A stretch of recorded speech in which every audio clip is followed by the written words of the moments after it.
Esse vereador ficou revoltado porque os trabalhadores escaparam e denunciaram as condições degradantes.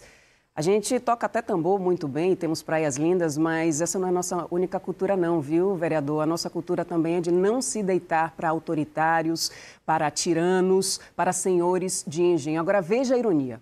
O Rio Grande do Sul foi um estado colonizado por imigrantes europeus, especialmente os alemães e também italianos.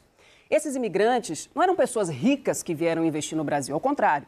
Eram pessoas fugindo de crises econômicas na Europa que receberam inúmeros benefícios do Brasil para aqui se instalarem, desde a passagem à custa do governo brasileiro, concessão de terra, subsídio financeiro, até roupas e animais para criar.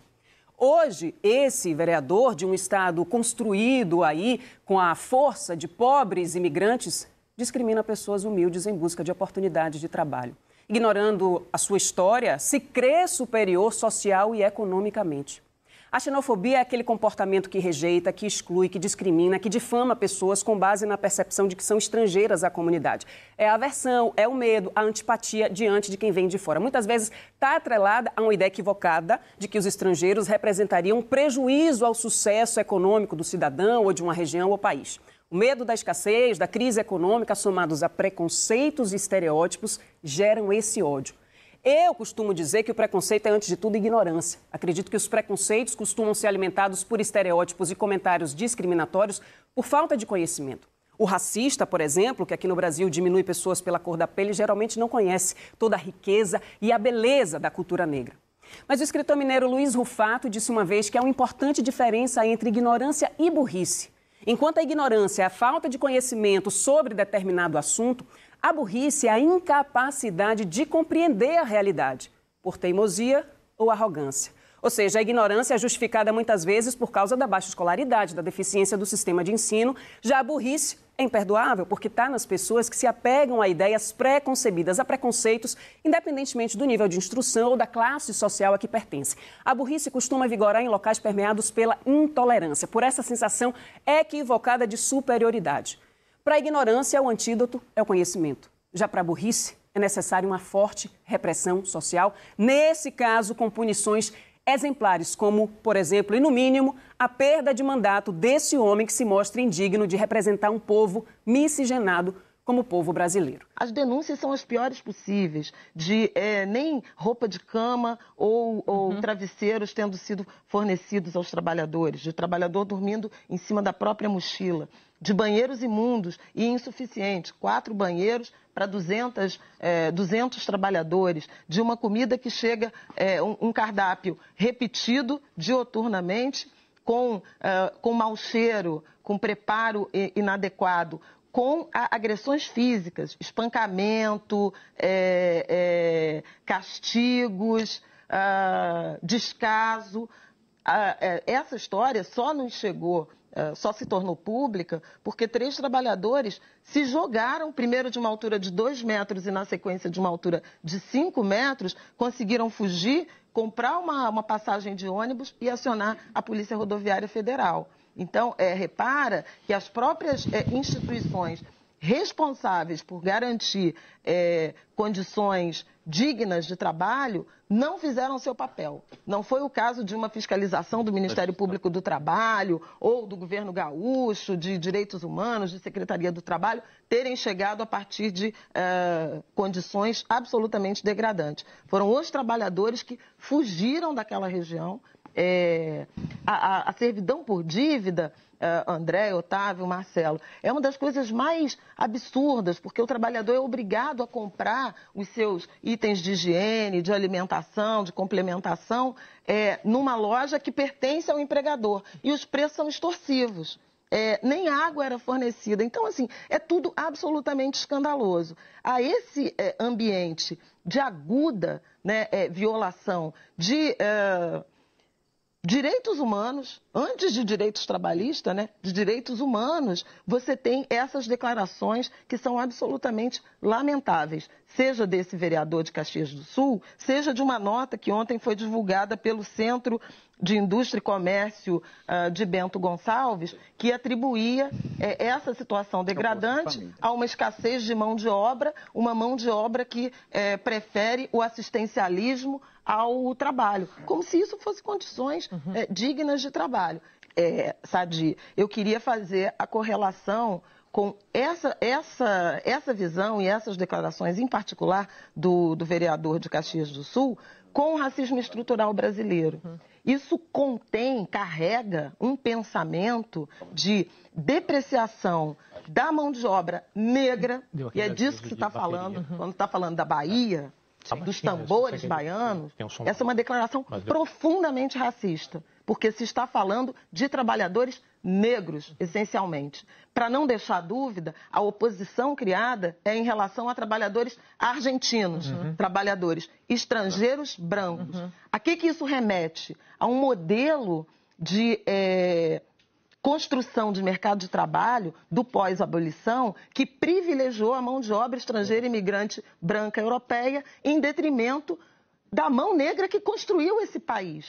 E veja, quase 150 anos depois, a gente está se deparando com a mesmíssima situação. Situação degradante do trabalhador negro e uma comparação e uma exaltação de uma mão de obra estrangeira que não foi submetida a essa mesma condição. Como é de costume, o empresário é tratado como vilão nesse país. Como é visto de longa data na imprensa, inclusive nas novelas, que são um lixo cultural nesse país. As novelas brasileiras são um lixo cultural nesse país. E vão receber um monte de grana. Essa é a parte mais bonita.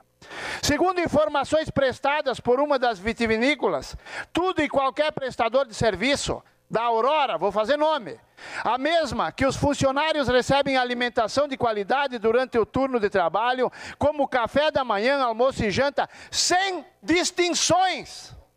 Sem distinções. A vinícola Aurora conta hoje com 540 funcionários, todos devidamente registrados e obedecendo à legislação trabalhista. Porém, na safra da uva, dentro de um período de 60 dias, entre janeiro e março, a empresa depende de grande número de trabalhadores, se fazendo necessária a contratação temporária para o setor de carga e descarga, por causa da escassez da mão de obra.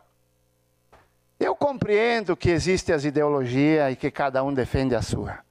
Mas quando a gente atinge a hipocrisia máxima, no seu limite absoluto, um cara desse tinha que ir preso. Porque passar de todos os limites dessa forma é inaceitável. Usar da política, da ideologia e da mentira para prejudicar uma empresa como a Aurora, que é orgulho da nossa Serra Gaúcha. Em todo o Brasil e no mundo. É isso que tem que acontecer? Temos que botar eles no hotel 5 estrelas para não ter problema com o Ministério do Trabalho? É isso que nós temos que fazer? Gente, eu só vou dar um conselho. Agricultores, produtores, empresas agrícolas que estão nesse momento me acompanhando, eu vou dar um conselho para vocês. Não contratem mais aquela gente lá de cima. Conversem comigo, vamos criar uma linha e vamos contratar os argentinos. Porque todos os agricultores que têm argentinos trabalhando hoje só batem palma. São limpos, trabalhadores, corretos, cumprem o horário, mantêm a casa limpa e no dia de ir embora ainda agradecem o patrão pelo serviço prestado e pelo dinheiro que receberam.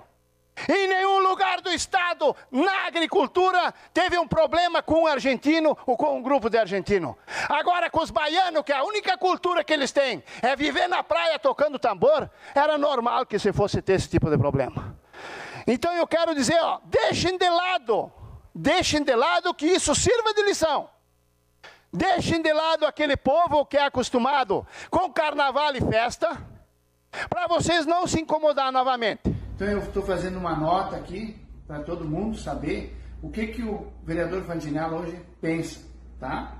Eu gostaria que nessa oportunidade de reiterar os meus sinceros pedidos de desculpas pelas minhas falas ocorridas em 28/2/2023 na sessão da Câmara de Vereadores de Caxias do Sul.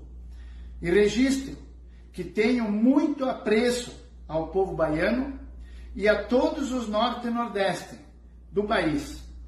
É um momento de lapso mental proferir palavras que não representam o que eu sinto pelo povo da Bahia. e do Norte-Nordeste. Somos todos iguais e registro que estou profundamente arrependido. E para encerrar minha fala, gente, eu quero dizer o seguinte, que se as pessoas me atacassem a mim, se eu pagasse pelo erro que eu cometi, a gente paga, porque quando a gente erra, a gente tem que pagar. Mas o que está acontecendo, meu povo, o que está acontecendo é que a minha esposa chora noite e dia, recebendo mensagens, ofendendo ela com todos os piores nomes que vocês podem imaginar. Ela está pensando até em me deixar. O meu pai e a minha mãe, com 80 anos, só choram dia e noite pelas ligações maldosas que estão recebendo e ofensas. Eu pergunto, o que eles fizeram de errado? O que é que eles fizeram? Cobrem de mim, não da minha família. Ameaças para o meu filho, que tem medo de ir para a faculdade. Eles não fizeram nada. Eles não fizeram nada. Se alguém cometeu um erro, fui eu que cometi. Eu estou extremamente arrependido. Eu peço perdão pelo que eu fiz. Não estou aqui tentando resolver nada. Estou dizendo que eu estou arrependido. Que se eu pudesse voltar atrás, eu não faria mais. E não vou fazer nunca mais. Me perdoem todos aqueles que se sentiram ofendidos.